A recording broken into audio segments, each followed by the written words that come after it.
NFTs are making some people rich and other people go broke. So how do you become part of the group that makes money? I've made more than 100k with NFTs over the last 6 months, and in this video I'm going to reveal my exact strategies to you. First, you need to understand there are two types of NFTs.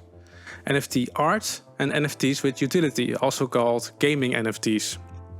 So NFT art is just a digital picture which you can possess or trade. It's registered on the blockchain, but it really doesn't have any utility behind it. NFTs with utility usually have less interesting pictures, but people generally don't care about that. NFTs can often be used in games, where it's a piece of equipment, a dragon, or a spaceship. You can use this NFT in the game to progress or to just stake it and make some money with it. So which one is better?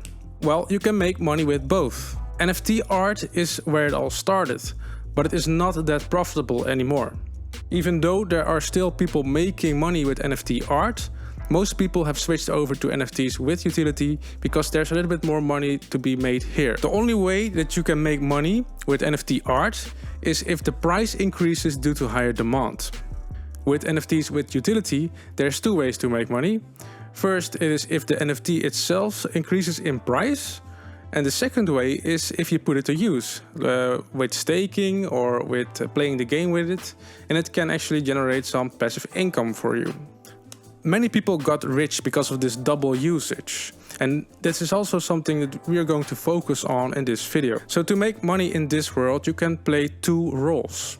You can be the token flipper, the one that buys low and sells high, or you can be the creator, the person that creates a game and makes money on the IDO and on transaction fees. But in this video, of course, we're going to focus on the token flipper. If you're interested in a video about the creator side, let me know down in the comments and we can dive a little bit deeper in that one. Okay, so let's continue with the token flipper. I myself am a token flipper, and this is what I do. First, I search for new NFT games. I try to stay on top of the NFT market, so I follow groups, I follow blogs, I do everything that I can to get as much as information on new projects that are launching. A good example is our Telegram group, where we keep each other posted on new projects. Next, I evaluate whether a game will be successful or not. This is something where you'll need some experience with, and something that you'll learn as you go. But for now, I'm going to keep it short.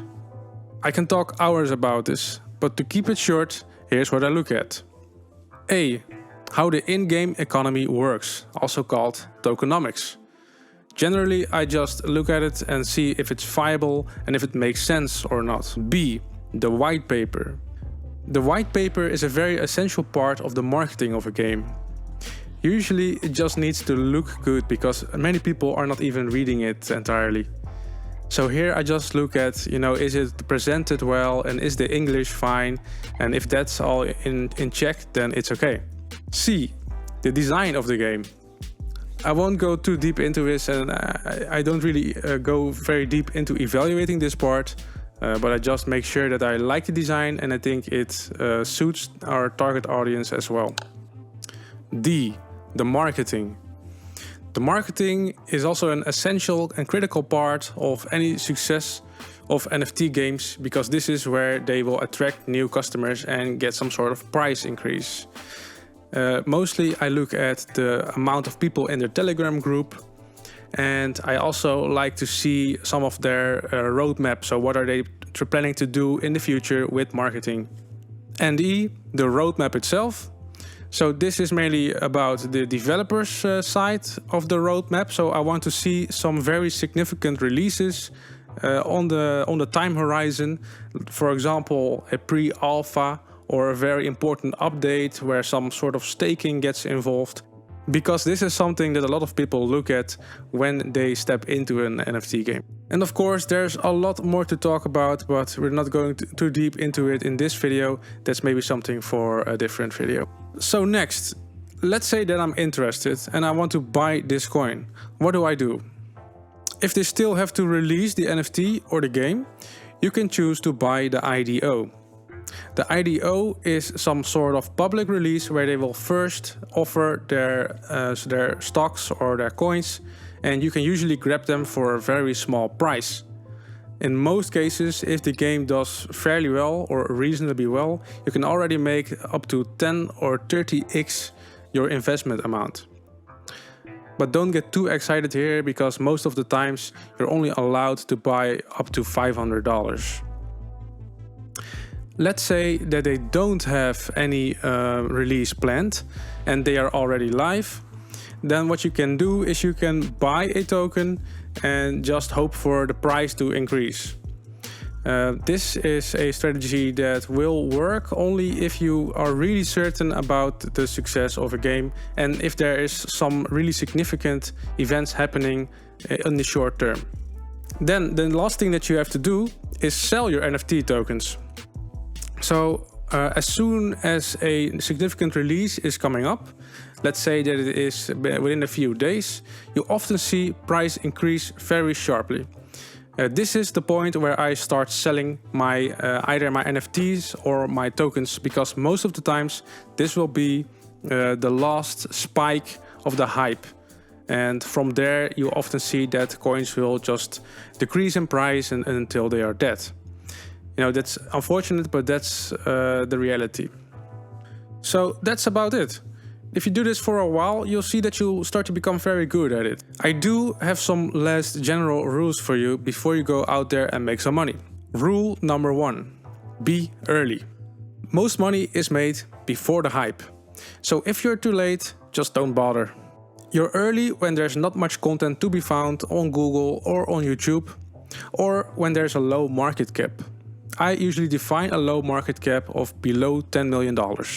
Rule number 2: exit during hype. In times of hype, NFTs are really easy to sell and they really spike up in price very fast. This often happens before something really impactful happens, like a pre-alpha release or listing on a popular exchange. Rule number 3: don't buy dips. Dip buying rarely pays anyone off. So even if you do some dip buying, just make sure that it's a really short-term trade. But once you get some losses here, just cut your losses as soon as possible and never look back. Rule number 4: risk only what you can afford to lose. Anyone familiar with the phrase rug pull? It's when the developers decide to run away with all the money. It happens way more often than I'd like to see. And usually when this happens, prices can go minus 99% overnight. So protect yourself and just don't invest money that you cannot afford to lose. Rule number 5: stay on the lookout. Now that you know that you have to be early, it's important that you follow certain groups and stay on top of the NFT market. For that, you can join our Telegram group, where we share insightful information about new projects. The last thing that I want to address is all the types of blockchain, which can seem a little bit complex when you think about it. There are many blockchains that facilitate the usage of NFTs. So, for example, you have the Binance Smart Chain, you have Wax, you have Solana, and you have many more. The only thing that I want to tell about this is that it doesn't really matter on which platform a NFT game is releasing. I mean, the Binance Smart Chain does get the most traction, so there will be a lot of projects that start to launch on the Binance Smart Chain. But generally you'll see these blockchains switch and shuffle a lot. So big projects will start to release on Solana and others on other blockchains. And it's usually quite easy to make a wallet. All the same principles usually apply. The only blockchain that is something to be really afraid of, basically, is the ETH blockchain, because here the gas prices or the transaction fees can be ridiculous. So I would generally say stay away from ETH projects, but for all the other blockchains, it's equally fine to just get started with some investments there. You have to understand that the NFT market switches and evolves very quickly, so you have to adapt yourself quickly as well, or you get left out. Alright, now it's your time to shine. Before you go, don't forget to subscribe to our channel and join our Telegram group if you want to stay on top of the NFT market. Thank you.